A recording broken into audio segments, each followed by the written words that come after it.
Fuite de virus d'un laboratoire, le risque zéro n'existe pas selon les scientifiques. Cordon, c'est le titre d'une série télévisée flamande sortie en 2018. Son pitch, un virus s'échappe du laboratoire de l'Institut de médecine tropicale et contamine la ville d'Anvers. C'est de la fiction, bien sûr, et elle fait bien sourire Emmanuel Botiot, virologue et chef de service à l'Institut de médecine tropicale d'Anvers.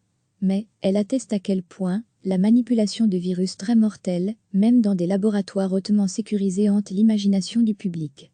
Lorsque nous lui demandons quelle est la probabilité pour que le coronavirus soit échappé accidentellement du laboratoire de recherche de Wuhan, l'homme reste très circonspect. Le risque zéro n'existe pas, mais il me paraît très improbable, car les contrôles sont extrêmement bien faits, non pas dans ce laboratoire en particulier, que je ne connais pas, mais dans tous les laboratoires qui travaillent sur des virus dangereux. La procédure consiste à tuer le pathogène en l'irradiant, ou bien dans un laboratoire P4, comme celui de Wuhan, les chercheurs travaillent à l'intérieur d'une cage en verre avec des combinaisons pressurisées. Tout est traçable. Je pense que les Chinois sont sérieux et ont rattrapé, depuis longtemps, à marche forcée, la technologie occidentale. Même son de cloche du côté de Yves Van Laetem, virologue au CHU Saint-Pierre. En principe, les laboratoires de très haute sécurité sont équipés pour que ça ne se passe pas.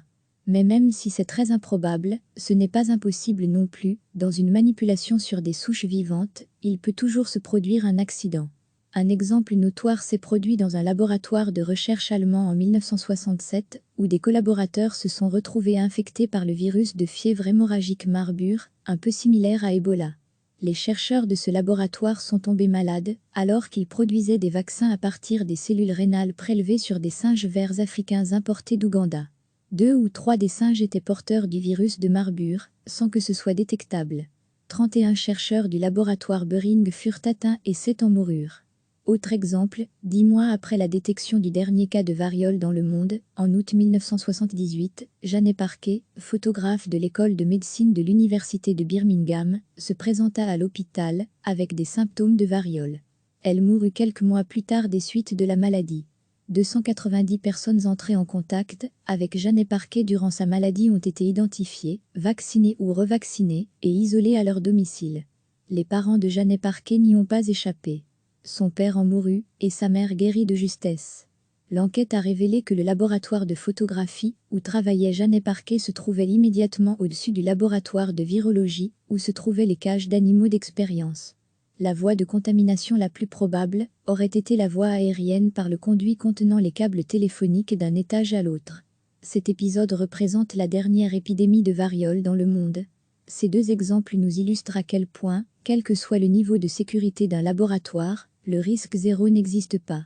Recevez chaque matin l'essentiel de l'actualité. Cordon, c'est le titre d'une série télévisée flamande sortie en 2018. Son pitch, un virus s'échappe du laboratoire de l'Institut de médecine tropicale et contamine la ville d'Anvers. C'est de la fiction, bien sûr, et elle fait bien sourire Emmanuel Botiot, virologue et chef de service à l'Institut de médecine tropicale d'Anvers. Mais elle atteste à quel point la manipulation de virus très mortels, même dans des laboratoires hautement sécurisés, hante l'imagination du public.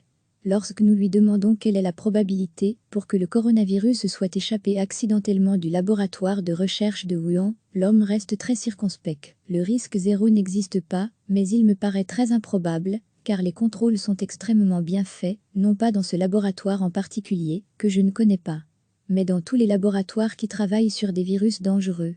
La procédure consiste à tuer le pathogène en l'irradiant, ou bien dans un laboratoire P4, comme celui de Wuhan. Les chercheurs travaillent à l'intérieur d'une cage en verre avec des combinaisons pressurisées. Tout est traçable. Je pense que les Chinois sont sérieux et ont rattrapé, depuis longtemps, à marche forcée, la technologie occidentale. Même son de cloche du côté de Yves Van Laetem, virologue au CHU Saint-Pierre. En principe, les laboratoires de très haute sécurité sont équipés pour que ça ne se passe pas. Mais même si c'est très improbable, ce n'est pas impossible non plus, dans une manipulation sur des souches vivantes, il peut toujours se produire un accident. Un exemple notoire s'est produit dans un laboratoire de recherche allemand en 1967, où des collaborateurs se sont retrouvés infectés par le virus de fièvre hémorragique Marburg, un peu similaire à Ebola.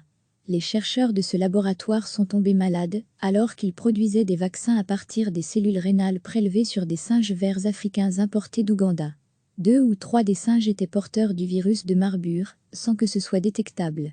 31 chercheurs du laboratoire Bering furent atteints et 7 en moururent.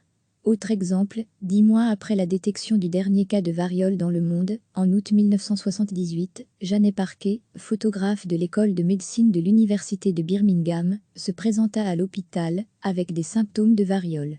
Elle mourut quelques mois plus tard des suites de la maladie. 290 personnes entrées en contact avec Janet Parker durant sa maladie ont été identifiées, vaccinées ou revaccinées, et isolées à leur domicile. Les parents de Janet Parker n'y ont pas échappé. Son père en mourut, et sa mère guérit de justesse. L'enquête a révélé que le laboratoire de photographie, où travaillait Janet Parker, se trouvait immédiatement au-dessus du laboratoire de virologie, où se trouvaient les cages d'animaux d'expérience.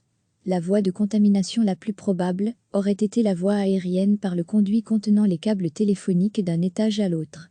Cet épisode représente la dernière épidémie de variole dans le monde. Ces 2 exemples nous illustrent à quel point, quel que soit le niveau de sécurité d'un laboratoire, le risque zéro n'existe pas. Cliquez sur s'abonner pour recevoir les dernières nouvelles.